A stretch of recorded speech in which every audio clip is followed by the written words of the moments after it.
Simon Marks is in Washington, D.C., LBC's US editor. I almost dread to ask, Simon, but what's the latest? Well, the latest, James, is that we are, I think, on the verge of seeing a pretty substantial expansion of Donald Trump's determination to flood the streets of cities all over the country with federal law enforcement agents as he threatens to, in his words, liberate Los Angeles, a city that hasn't actually been seized. Very small pockets of Los Angeles, of course, are still facing substantial numbers of protesters who don't like Donald Trump's mass deportation policies and who are determined to continue demonstrating against them. There was a curfew put in place by the mayor of Los Angeles, Karen Bass, again in small pockets of the city. Last night from 8 o'clock in the evening local time, police, National Guard and other law enforcement agents were involved in various scuffles with protesters trying to enforce that curfew overnight. But it was a relatively quiet night in Los Angeles for the second night running. And what we are seeing on a daily basis here is an inverse response to relative calm by the President of the United States, who looks at a situation and says that he believes that Los Angeles is now coming under assault by a foreign enemy. Wow. And that language is really important because under the terms of the law, Trump supporters claim that he can invoke the 1807 Insurrection Act, which he hasn't quite done yet, if he deems that the country is coming under attack by a foreign enemy. And by insisting that these protesters, and they are not now only in Los Angeles, they also took to the streets last night in Atlanta, in New York, in Chicago. These protests are now spreading as a direct consequence of Donald Trump's overheated response to them. By claiming that America is coming under attack by a foreign enemy, he definitely appears to be laying the groundwork to invoke the 1807 Insurrection Act, which would be the point at which he can deploy members of the U.S. Armed Forces. The Marine Corps will already be on the streets of Los Angeles today. He can deploy the men and women in uniform who are supposed to only have duties outside this country, fighting America's enemies there. He can deploy them, he will argue, on the streets of America as well. And they, of course, took an oath to the Constitution, not to the president or to any politician. Yeah, they did, but I don't see yet very much pushback coming from the ranks of the armed forces. And remember, at senior levels, Pete Hegseth, the defense secretary, has purged many of the top generals within the armed forces that don't share Donald Trump's worldview. So, I mean, one of the more bizarre images that we witnessed yesterday were aerial shots of a baseball field in Los Angeles, looked like a high school baseball diamond, where the Marines were training. They were being trained in how to bring protesters under control. Because, of course, that's not part of what the Marines are supposed to do. You've now got more members of the U.S. Army and the Marine Corps, infantry brigades as well, deployed on American streets than you've got deployed in Iraq, Afghanistan or Syria.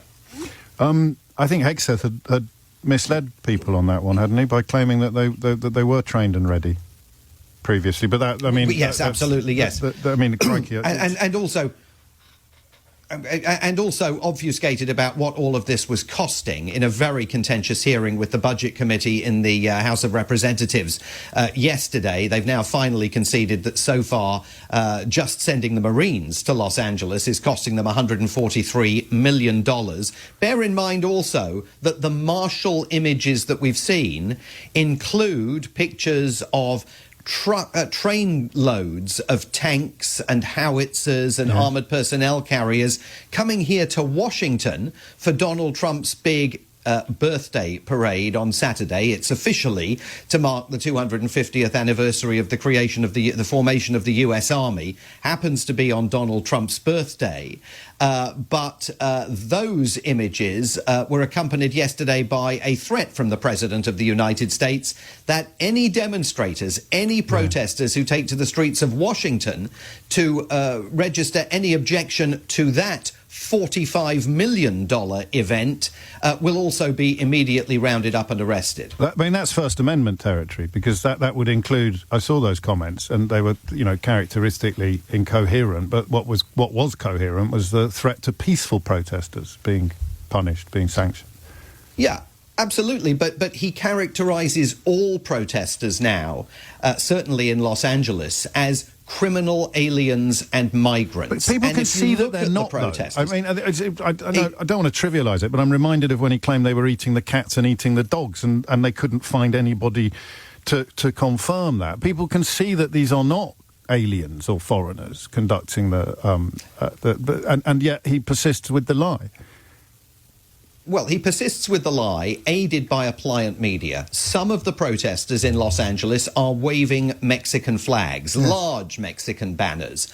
Those images are being played on a loop by networks like Fox News, by the right-leaning streaming channels here that do Donald Trump's bidding on a daily basis. So they are helping to underscore his alternative fact that all of these demonstrators are criminal aliens. Are some of them criminal aliens? Yeah, probably. But there are also lots of American citizens who don't like the fact that these mass deportations are taking place, don't like the manner in which they are taking place, and really worry now that Donald Trump is putting this country on the fast track to becoming a police state. Well, and what does that mean? I mean, some people think, I can't remember whether we've had this conversation, that it may be a precursor to trying to swerve the midterms.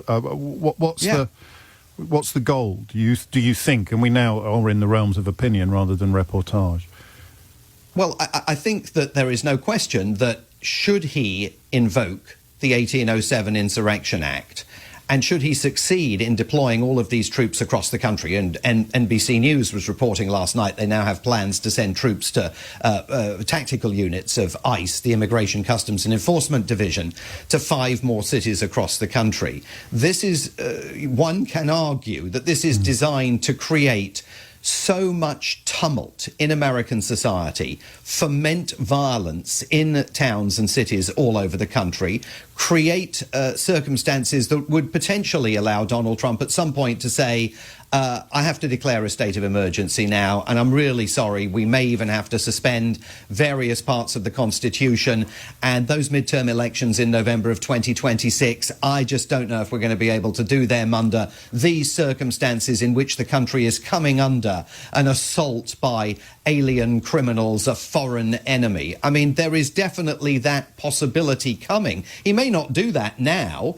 He may not even be thinking yet about doing that now, but it is absolutely a series of possibilities that one cannot rule out, given the seeming determination of the President of the United States to confront these protesters with muscle that absolutely is in inverse proportion, despite the appalling images that we've seen of protesters dropping cinder blocks on police cars in small pockets of Los Angeles. The response, thousands of members of the National Guard deployed, the Marines standing by, infantry brigades being dispatched to Los Angeles.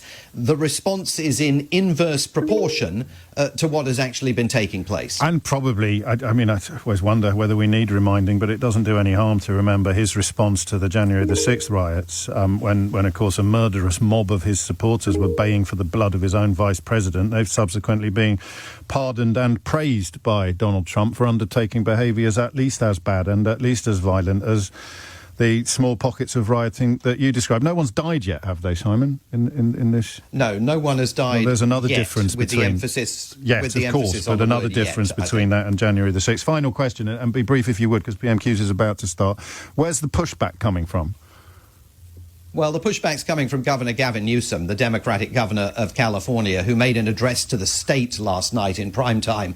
But in reality, it was an address to the nation in which he absolutely accused Trump of a brazen abuse of power, saying that he was bringing a wrecking ball to American democracy, insisted that he's taking legal action to try and get these armed forces off the streets of the city. But what he was really doing was laying claim to leadership within the Democratic Party. He wants to be the Democrats' 2028 presidential nominee, and he's not going to stand by and watch Trump destroy those aspirations. Simon Marks, thank you.